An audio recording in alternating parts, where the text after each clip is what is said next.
Okay, onward with lecture 6. I think this is going to be the final one for this week, and going to continue with cash flow statement.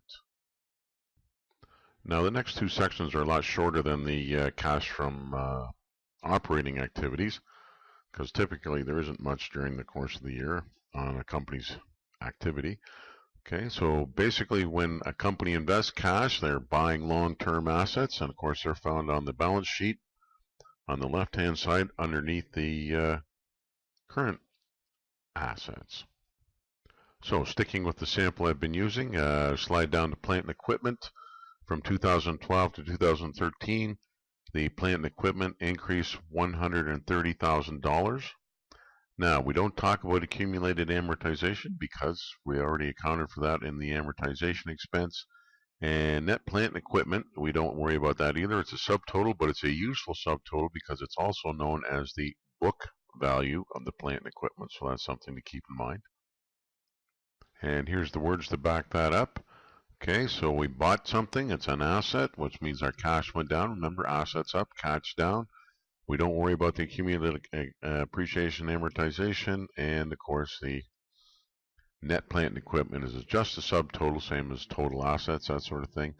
And it's also known as the book value of the assets, book value. Now the investing activities are done, so now we're going to move on to the financing activities. Where do we get that money to invest? Well, one place we get is long-term loans on the right-hand side of the balance sheet. Shares bought or sold, again on the right-hand side of the balance sheet. And retained earnings. And we'll talk a little bit more about retained earnings, trying to straighten that out conceptually. But if we look at the formula right at the bottom there, ending retained earnings equals the beginning retained earnings plus net profit minus dividends. So we really need to hang on to that little equation there. Okay, looking at our balance sheet, loans payable went up from 40,000 to 98,000. In terms of cash, what does that mean? Well, we increased the liability, so we increase our cash by the same amount. Common stock didn't change. We didn't sell any shares or buy any shares. Retained earnings went up $50,000. Now, if we think back to what our net profit was, it was what, 110,500, something like that. Then our retained earnings should have gone up 110,500. So what happened to that money? Our retained earnings increased and our cash should have increased. Okay, words again. Loans went up $58,000. Our cash went up $58,000. Common stock, no change. So far, we got an idea what happened to the cash.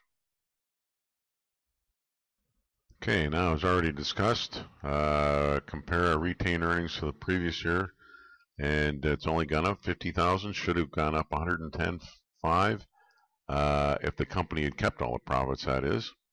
But it only went up $50,000. So the missing money would be dividends. Okay, dividends of $60,500. 6,500, 60 and 500 plus 50,000 equals 110,500.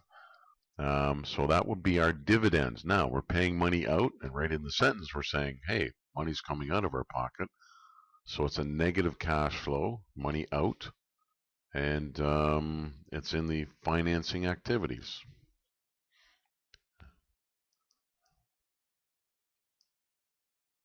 Now we might see dividends on the income statement. We might see it as a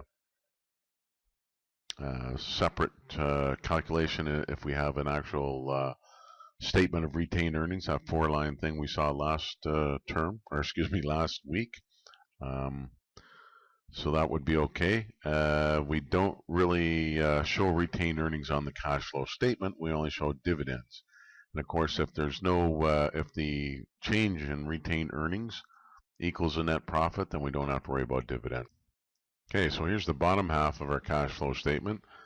Cash provided by or used in operating activities from our previous slide lecture ago. We got 142.5. Cash flow from investing. Now, normally investing activities are going to be a negative. They're going to be a cash out, so that's 130,000. Cash flow from financing. We got a loan, so that's going to be money in. We pay dividends, that's money out. Over on the right-hand side there, that means we exceeded our money out, exceeded our money in by 2,500 bucks. So or increase and decrease in cash. We add up those three numbers above it. So we got $10,000 increase. Cash balance at the beginning of the year comes from the balance sheet. That's our 2012 balance. 10 plus 30 equals 40. And we have a look at that 40 and say, okay, does it match the balance sheet for 2013? Okay, in terms of Excel, doing it on a spreadsheet, that number's a calculation. We don't pull that number from the balance sheet. It's a calculation. It's the 10 plus the 30. The 30 we pull from the balance sheet, as in a cell reference. But the 40 is a calculation. Okay, so making the cash flow statement, we start net profit plus amortization at the top. Do the current assets, current liabilities, ups and downs, line by line from the balance sheet. Don't include cash. Okay. Investing, long-term assets, ups and downs, but not amortization. We already did that. Okay, in line 1. Financing, long-term liabilities, and common shares, retained earnings compared to net profit. Got to figure out if there's dividends. Add up the flows. Add to the beginning cash from the balance sheet. Compare to the ending cash on the balance sheet. Okay, so by now we should have a pretty good handle on the financial statements to give us information about the firm's profit, assets, liabilities, equity, and cash flow. Okay, managers, most often small business owners when we talk about managers in small business, got to be aware of the limitations of the financial statements and focus on cash flow because that's how we pay our instant bills like payroll. Statement of cash flows gives us a rough picture of operating cash flows and the nature of the firm's investment and financing activities, i.e. where the money came from and went to when we get outside of the box that involves net profit. Okay, just some quick notes. Prime or prime rate, that's the interest charged by banks to their best customers. Each bank typically has a particular interest rate they charge on their loans to wonderful people.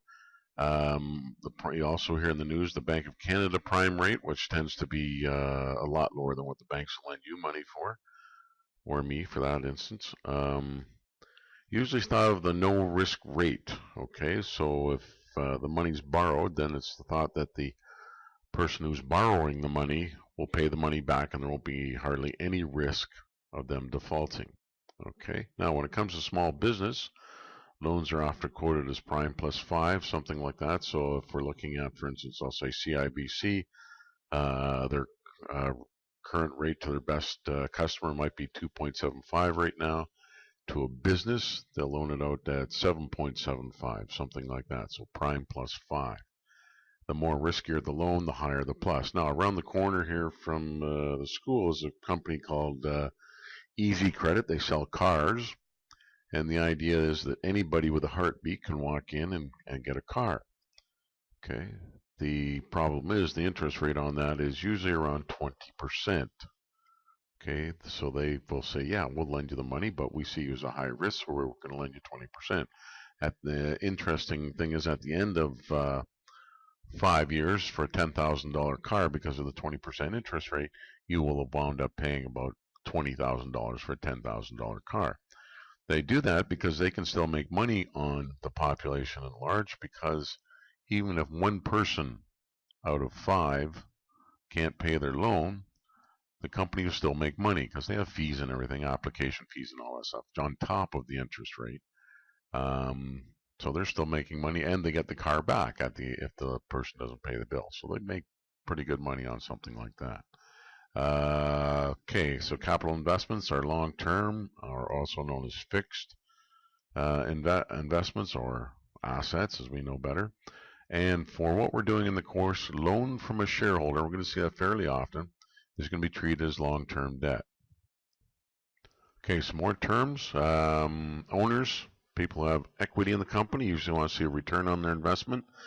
Typically is 10 to 12%. Usually if we count inflation at 2%, they're going to see their inflation rate of 2% plus 10% return on top of their investment. When we come to loans and terms of a loan, if a company is in violation of the terms, the bank may call the loan, i.e. they may say, we want our money back tomorrow, and that will be a clause in the loan. So typical terms of receivables, if a company does a lot of receivables, are going to have to be less than 45 days. The debt to equity is not less than 1 to 2. And they'll put a cap on your wages and benefits and all sorts of fun things, and they'll want financial statements every month. So if you don't supply these things, the bank might very well say, you know what, you're making me nervous. Give us our money back, or give us a chunk of the money back, and otherwise you're going to have to put in more money, especially if that debt to equity ratio is a little bit off. They might want you to invest more to make that 2 come up a little bit. And this is the part where I ask you to do the lab demo. Okay, it's on the Fanch Online content, week 3. Pull open the demo and pull open the solution as well, and try and do the demo without looking too much at the solution, and just follow the steps outlined in the slides here.